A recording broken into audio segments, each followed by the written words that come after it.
तो हम लोग तो प्यार मोहब्बत से साहब बहुत दूर रहते हैं। हमारे भाई साहब बैठे हैं, कहने लगे यार हेमंत पांडे तुम सोनी चैनल में आ रहे हो, जब देखो प्यार नहीं करेंगे, प्यार नहीं करेंगे। प्यार क्यों नहीं करोगे?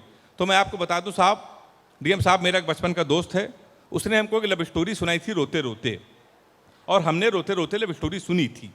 तब से हमने कसम खा ली, ने प्यार करेंगे न किसी को प्यार करने देंगे। वो लव स्टोरी हम पूरे मोहब्बा को सुना दे रहे हैं। मेरा चैलेंज है, किसी की हिम्मत हो तो प्यार करके दिखा देना। वो लव स्टोरी कुछ इस तरीके की है, जब हम 3 साल के थे तब वो पैदा हुई थी। हम कक्षा 2 में आए, वो केजी में आई। हम 5 में आए, वो 4 में आई। हम हाई स्कूल में आए, वो 9th में आई। हम इंटर में आए, वो फर्स्ट ईयर में आई। फिर हम एसएससी की तैयारी करने लगे। उत्तर प्रदेश में लड़के इंटर के बाद या तो IIT एसएससी करते हैं, तो हम एसएससी की तैयारी करने लगे। हम एसएससी की तैयारी कर रहे थे, वो फर्स्ट ईयर में आ गई। हम एसएससी की तैयारी कर रहे थे, वो इंटर में आ गई। हम एसएससी की तैयारी कर रहे थे, वो BA में आ गई। हम एसएससी की तैयारी कर रहे थे, वो MA में आ गई। हम एसएससी की तैयारी कर रहे थे, उसने B.Ed कर लिया। हम एसएससी की तैयारी कर रहे थे, उसने M.Ed कर लिया। हम एसएससी की तैयारी कर रहे थे, उसने MPhil कर ली। हम एसएससी की तैयारी कर रहे थे, उसने PhD कर ली। हम एसएससी की तैयारी करे तो प्रोफेसर बन गई। शनिवार को उसकी शादी, इतवार को हमारा एसएससी का पेपर है। ताली जोरदार बजाइए आप। तो साहब मैं बहुत दूर होता हूँ प्यार मोहब्बत से। एक लड़की ने एक दिन हमसे कहा कि हमको एक सोने की चैन दिला दो, तो हमने कहा क्यों? कहने कि हम तुमको हमेशा याद करते रहेंगे। हमने कहा तुमको हम चैन नहीं दिलाएंगे, फिर भी तुम हमको याद करती रहोगी। तो उसने कहा कैसे? हमने कहा जीवन भर सोचोगी हरामखोर से पहली बार कुछ कहा था, ये भी उसने हमको नहीं दिलवाया। तो हम लोग साहब प्यार मोहब्बत से बहुत दूर रहते हैं। अच्छा आप लड़कियों को देखिए, ये लड़कों का नाम पता किस तरीके से फेसबुक में अपने मोबाइल पे सेव करती हैं? लड़कों का नाम डार्लिंग, जानू, हनी बेबी, स्वीट हार्ट। और हम लड़के कैसे फिट करते हैं लड़कियों के नाम? राशिद प्लम्बर, पप्पू मिस्त्री करते हैं ना हम लोग। तो हम लोग लड़के दूसरे टाइप के होते हैं, इसलिए मैं प्यार मोहब्बत से साहब बहुत दूर रहता हूँ। अभी यहाँ पर देश की बात हो रही थी, कश्मीर की बात हो रही थी। एक दिन इमरान खान ने कहा कि कश्मीर पर हम इंटरफेयर करेंगे। तो हमने कहा यार इस काम के लिए मोदी जी हैं, तुम्हारी क्या ज़रूरत? तो मैंने 4 लाइन इमरान खान को सुनाई थी। इसी दिन वो निपट गए, प्रधानमंत्री से हट गए। वो 4 लाइन आपको सुना दे रहे हैं, मजा आ जाए तो दोनों हाथ उठा के बताना कि मेरी बात सही है। हमने कहा इमरान ज्यादा बोलोगे तो तुम्हारी दस्तार चली जाएगी, सर की पगड़ी। हमने कहा इमरान ज्यादा बोलोगे तो तुम्हारी दस्तार चली जाएगी, गोली चली इधर तो उस पार चली जाएगी। हमारे घर के मसले में तुम अम्मा ना बनो, अमित शाह को भेजेंगे, तुम्हारी सरकार चली जाएगी। तो साहब हमारे यहाँ तो ये है। अच्छा ये कभी सम्मेलन 2-3 साल के लिए बंद हो गया था क्योंकि कोरोना था। उसके बाद वैक्सीनेशन पूरे देश में हुआ, और सर्वाधिक तेज गति से अगर कहीं वैक्सीनेशन हुआ तो हमारे उत्तर प्रदेश में हुआ। इसलिए हमारे उत्तर प्रदेश के लिए एक बार आपकी तालियां हो जाएं। सर्वाधिक पूरे दुनिया में सर्वाधिक वैक्सीनेशन अगर कहीं हुआ तो इसमें हमारे डीएम साहब, प्रशासन के लोगों का बहुत बड़ा योगदान है। हालांकि एक बार एक नेताजी ने कह दिया था कि हम वैक्सीन नहीं लगवाएंगे, ये फलाने की है, बीजेपी की है। तो मैं तो लपेटे में, नेताजी एक शो आता है शनिवार इतवार को, उसमें आता हूँ और बड़े बड़े नेताओं को उसमें लपेटता हूँ। उसमें डिप्टी CM, कैबिनेट मिनिस्टर तक सामने बैठते हैं, हम 4 कवि बैठते हैं, उनको हम लपेटते हैं। तो नेताजी ने कहा वैक्सीन नहीं लगवाएंगे, बीजेपी की है। तो मैंने 4 लाइन से उनको भी निपटा दिया। अगर वो निपट गए तो फिर मुझे ताली बजा के आशीर्वाद देना। हमने कहा सबको लगेगा दिन में, तुमको रात से लगाएंगे। जो बच के निकल के भागेगा उनको घात से लगाएंगे। राम भक्तों को टीका लगेगा आराम से बहुत, पर बवालियों को योगी जी अपने हाथ से लगाएंगे। तो हम लोग तो इस टाइप के लोग हैं। पूरे हिंदुस्तान में अभी देखिए कांग्रेस की बात हो रही थी, बीजेपी की बात हो रही थी। पूरे भारत, पूरे हिंदुस्तान में बीजेपी सरकार इतनी तेजी से बना रही है, इतनी तेजी से बना रही साहब कि हम आपको क्या बताएं, मोदी जी मोदी जी मोदी जी आएंगे, मोदी जी आएंगे। पूरे देश में इस समय छाए हुए हैं। मेरा 5 साल का एक बच्चा है।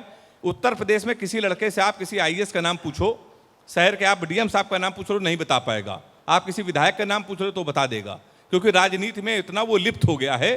तो मैं 4 लाइन आपको सुना रहा हूँ कि बच्चे राजनीति में कितने लिप्त हो गए हैं।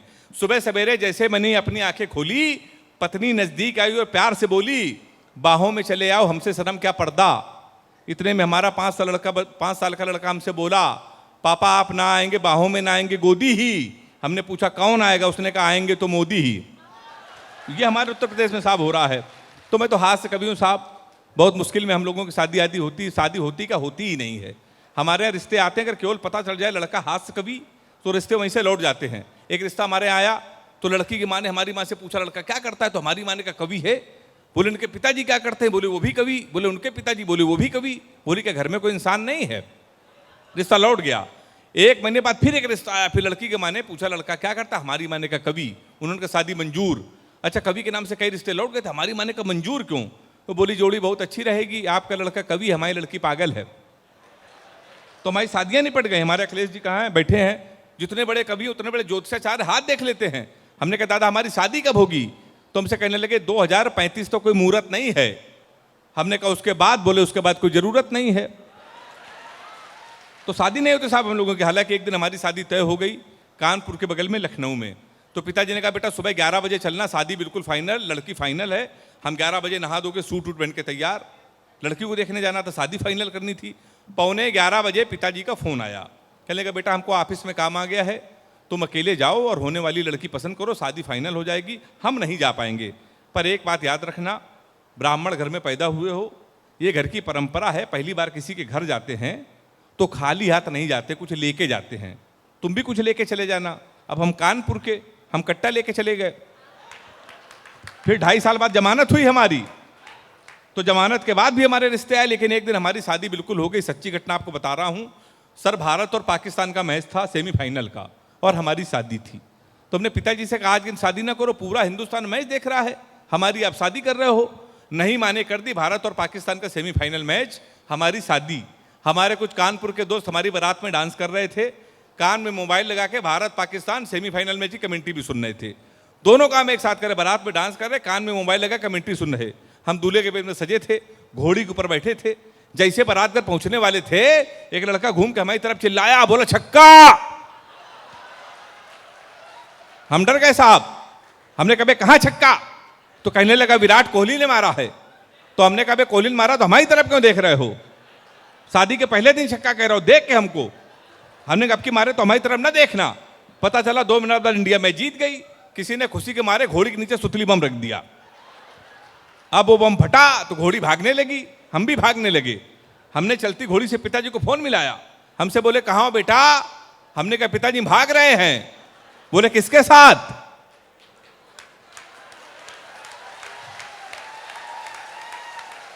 ताली तो आप लोग ऐसे बजा रहे जैसे मैं बारात आए थे। हमने कहा घोड़ी के साथ। बोले पे शर्म नहीं आती? भागना तो किसी लड़की के साथ भाग जाते। हमने कहा पिताजी वो बहक गई थी। कहने लगे आज घोड़ी बहकी है, कल को गधी बहकी तो उसके साथ भाग जाओगे। उन्होंने सर मोबाइल बंद कर लिया। 1 हफ्ते लगातार हम भागते रहे। 1 हफ्ते बाद हमको होश आया तो हमने अपने आप को जंगल में पाया। वहाँ 4-5 आदमी खड़े थे। हमने कहा कानपुर का पता बता दूँ, बीबी को विदा कराना है। तो उन्होंने कहा देखो ऐसा है, हमारे यहाँ रामलीला का पाठ चल रहा है, ये राम है, ये लक्ष्मण है, सूप नखा का रोल जिसे करना था नहीं आया, तुम सूप नखा का रोल कर लो। हमने कहा इसमें क्या करना पड़ेगा? बोला नाक कटवानी पड़ेगी। हमने कहा वो तो कट चुकी है। हमने उनकी बात मान ली। रात भर सूप नखा का रोल किया। सुबह 4 बजे हमारी आंख खुली, हमारे असली कपड़े गायब, वहाँ के आदमी गायब। सूप नखा के ड्रेस में पैदल पैदल हम अपने घर पे। हमारे पिताजी छज्जे के ऊपर खड़े थे। हमने कहा पिताजी पहचाना? तो उन्होंने हमारी माँ से कहा इसको कटोरा आटा दे दो। हमारे पिताजी नहीं पहचान पाए। हमने कहा आपके पुत्र हैं? बोले बेकुमत हमारे 2 ही पुत्र हैं, एक इंजीनियर है कि नाक कटवा के घोड़ी के साथ भाग गया है। हम ससुराल गए तो हमारे साले ने भगा दिया। हमारे घर के सामने पुलिस थाना। असल में सर पुलिस को हमारी जरूरत का पड़ जाए इसलिए हमने घर थाने के सामने ले लिया। तो थाने गए तो एसपी साहब बैठे थे। हमने उनके पैर छुए। हमने कहा हमारे साले के खिलाफ FIR लिख लीजिए। कहने का अच्छा तुम ही हेमंत पांडे हो? हमने कहा हाँ। कहने के तुम्हारे नाम पहले से FIR है घोड़ी के अपहरण की। तुमको 2 दिन का समय दे रहे हैं, घोड़ी नहीं आई तो तुम जेल चले जाओगे। उत्तर प्रदेश का बड़ा व्यंग एक टिप्पणी में कर रहा हूं। पढ़े लिखे लोग बैठे हैं, प्रशासन के बड़े लोग बैठे हैं। अगर यहाँ टिप्पणी नहीं सुनी जाएगी, समझी जाएगी तो कहाँ सुनी जाएगी? अगर लगे एक टिप्पणी को एक व्यंग में कह दिया हो तो दोनों हाथ उठा के ताली बजा के बताना मेरा व्यंग आप तक पहुंचा। हमने उनके पैर छुए। हमने कहा घोड़ी ढूंढ लाइए। कहने का अच्छा ये पुलिस का काम है घोड़ी ढूंढना? हमने कहा ढूंढ लाइए। कहेंगे पुलिस के इतने बड़े अधिकारी घोड़ी ढूंढ लाए? हमने कहा एसपी साहब भैंस तो आप ढूंढ लाए थे। सैल्यूट करता हूं जिन लोगों ने ताली बजाई, वो लोग मेरी बात समझ गए। व्यंग पे आपने ताली बजाई। आपको ये लगना चाहिए कि देश के जिन कवियों को बुलाया है, व्यंग की कुछ कविताएं इस कवि सम्मेलन को कविता सम्मेलन तक पहुंचाने का एक बड़ी जिम्मेदारी हम लोगों के कंधे पर है। एक व्यंग आपको सुना रहा हूं, पूरे हिंदुस्तान की स्थिति क्या है, पूरा हिंदुस्तान आजकल कहाँ जा रहा है, और ये बड़ी भूमिका हमारे प्रशासन के लोग अपने कंधों पर रखे हैं। तमाम जिम्मेदारियां को लेकर के प्रदेश और देश को चलाते हैं। आपके चरणों को समर्पित कर ये छोटा व्यंग्यकार कविता सुनाकर अपना स्थान लेगा और देश की सबसे बड़ी कवित्री को यहाँ पर बुलाएगा। एक रात में सोया ही था, सपने में खोया ही था, देखा कुछ लोग नफरत के बीज बो रहे हैं और सामने खड़े हनुमान जी रो रहे हैं। हमने कहा आप तो भगवान हैं, फिर आपको रोने की क्या जरूरत। और वैसे भी सीता हरण पे आप खोए नहीं थे, लक्ष्मण मूर्छित पे भी आप रोए नहीं थे, आपने सूरज को निगला आप मुस्कुराते रहे थे, आपकी पूंछ तक जली आप खिलखिलाते रहे थे, फिर प्रभु आप क्यों रोए। कलयुग के दर्द में उबे तो नहीं हैं, किसी कष्ट में आप उबे तो नहीं हैं, प्रभु राम की याद में आप खोए हैं शायद, और लखीमपुर की घटना से आप रोए हैं शायद। सैल्यूट करता हूं, क्या व्यंग पकड़ा आपने। लखीमपुर की घटना से आप रोए हैं शायद, कहीं ऐसा तो नहीं कि आपके मन में निठारी की कथा हो या जलती ट्रेनों की व्यथा हो। प्रभु बोले तेरी बात सही है। इन पंक्तियों में पूरे सदन का आशीर्वाद चाहता हूं। प्रभु बोले तेरी बात सही है, मेरे रोने का कारण यही है, आज हर इंसान हिंसा के दौर में पल रहा है, मेरी तो केवल पूंछ जली थी, आज हिंदुस्तान जल रहा है। मेरी तो केवल पूंछ जली थी, आज हिंदुस्तान जल रहा है। और वैसे भी चुनाव का मौसम आ गया है, कुछ नेता हमारे मंदिरों में आएंगे, हमारी जूठी कस्में खाएंगे। डरता हूं देशातंकवाद महंगाई लाचारी में ना खो जाए, मंदिर मस्जिद के नाम पे कहीं दंगा ना हो जाए।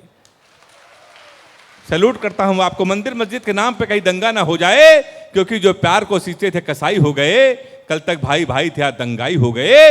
यदि एक भी बेकसूर का खून धर्म के नाम पे बहा, तो मैं चैन की नींद कैसे सोऊंगा। अभी तक तेरे सपने में रोया था, फिर हकीकत में रोऊंगा, फिर हकीकत में रोऊंगा।